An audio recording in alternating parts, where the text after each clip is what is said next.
Hello mga mare, walang nagtatanong pero ito nga at kakagising lang namin ni boss at ito't pupunta na nga kami ng gym. At pag ganun-ganun lang din mga mare ko, ayan, nandito na nga kami. Arm day workout nga pala kami ngayon. Siyempre, isi-share ko nga sa inyo ang aming buong routine ngayon. Ang una nga namin gagawin ay seated dumbbell. Huy, feeling prinsesa nga ang maring sisi at ayan, kinuha pa nga ni boss ng weight. Ay, weighty ka, RT-RT. 25 pounds each nga pala yung binigay sa akin ni boss. Itong unang workout nga pala nito ay 12 by 3 lang ito. Wait na ako talaga focus sa heavy ngayon mga mariko kasi may structure na nga ang aming workout. Ang goal ko din kasi talaga ngayon ay talagang magbawas muna ng body fat percentage. At ang sumunod naman sa aming workout ay itong ang standing bicep curl. Ang weights naman na ginagamit ko dito ay 15 pounds each nga lang. Pagkasabay kami nag-workout, ganyan talaga ang aming ganap. Pagkatapos ni boss ay ako na nga ang babanat. Hoy, kala mo namang babanatan.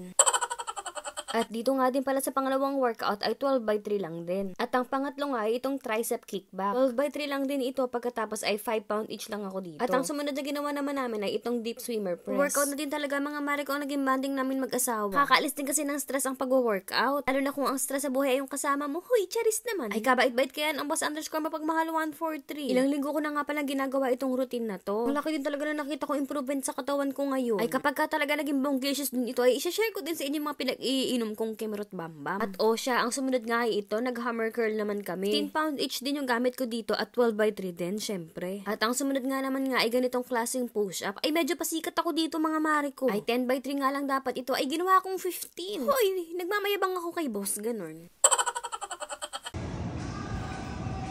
Laban. 12. You have 2 more sets to do. Ay, wait it, parang hindi siya happy niyabangan ko siya. At ito na nga ang sumunod, seated bicep curl. 10 pound each lang yung gamit ko at 10 by 3 lang ito. At ang sumunod naman ay ayan, tricep extension Kemerut Bambam. 15 by 3 lang din ito at 25 pounds ang gamit ko dito. Medyo nahiya lang ako mag-video sa section na to kasi nga medyo may tao. At ang sumunod nga ayan, cable bicep curl naman ito. 10 pounds ang gamit ko dito at 10 by 3 each lang. Ay, syempre isa sa kanan, isa sa kaliwa. Wag kang ano dyan. At ang ayan, hay nako, ikaw na ba? Ano bang tawag dyan? Ikaw na bahala, mare.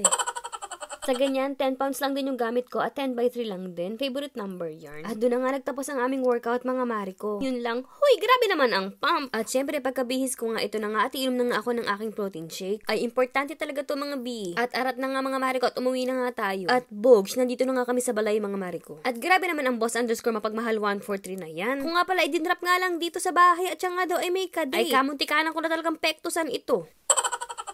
At pagkapasok ko nga ng bahay talaga mga mare ko, ay chinek ko na nga ang tort kulit. At talagang nakabukas nga ang payamansyon. Maganda-ganda ang weather mga mare ko at pwede nga sa kanila yan. So talagang si Tortali, makita lang ako, ay talagang bubuntot na dito. Hindi ko talaga ata ito na-train mabuti kung paano mag-toothbrush ng tama, ay kadaming tinga At dito nga sa loob ng payamansyon, si Tortili ay nanginginain. At ang magaling na Tortoli, ayun, tinapon na naman ang tubig na inilagay ko dyan. Ay muntik mo na talaga akong mabanas Tortoli, kaya nga't kumain ka na nga lang dyan. Kahit naman talaga may pagkapasahoyan ay sumusunod din naman yan kahit papano. Ay ayun talagang nanginain na din talaga siya dyan. Lumabas na nga din pala ng payamansyon itong si Tortili at ito nga tinatawag ko siya. Sa likod naman nga niya ay si Tortali. Para bang gusto makipaglaro ng pasan. Ay nako, ayan na nga at naghahamok na nga ng pasan-pasan itong si Tortali.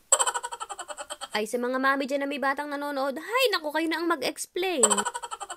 At ayan, pagkatapos ko nga silang i-check, ito na nga at kakain na nga ako ng aking lunch. Ay, mangantayo na talaga mga mare ko. At pagkatapos ko nga ay bumalik na nga ako ulit dito sa aming backyard. At dito na nga din ako dumiretso sa loob ng payamansyon. Kailangan ko talagang siguraduhin na sila nga ipapasok na nga dito dahil lalamig na. Si Tortali lang naman yung naiiwan sa labas, kaya nga ito at inuuto-uto ko na nga. At syempre, si Tortoli at si Tortili nga, iiwanan ko na nga dito ng mga ilang pirasong kamatis. Dito nga si Tortali ay mabilis ko naman ding napasunod, At ayun na nga mga mare ko at naging busy na nga sila sa kanilang lafang. At ito naman ako at magpapalit na nga ako ng kanilang mga katubigan. Siyempre yung natapon nga ni Tortoli ay lalagyan ko nga ulit ng tubig. At naisip ko na nga din lagyan ng harang itong tubigan na to. Kung nga palagi niyang sinisipa ay ewan ko na lang kung masisipa na pa yan or matataob niya pa yan. At ito nga mga mare ko, mga bandang alas 6 na to ng gabi at ako pumunta na nga dito sa tindahan ni Madam. Pick upin ko na nga dito ang mga orders ng ating mga kumare. Ay kamura talaga ng mga tinda natin mga mare ko. Sa katunayan nga ay pwede ka pang maging reseller. Ay mag-join ka sa aming Facebook group. At ako nga ay nabudol pa nga ni Madam ng isang lipstick dito. Ay medyo naloka naman ako at si Kilian ay meron palang lipstick. Kabango pala talaga ng Kilian na lipstick. Kaya naging marupok na din talaga ako at bumili ako ng isa. At eto, pinick up ko na nga ang mga orders ng ating mga kumare. Nakakatuwa talagang isipin mga mare ko na kumita na ako. Ay kumita din sila. Ay ang bongga talaga ng ganun mga mare ko. Kaya ikaw ay mag-join ka na din sa aming Facebook group. At pagka-uwi ko nga ng bahay, ay ano na naman ito boss underscore mapagmahal 143.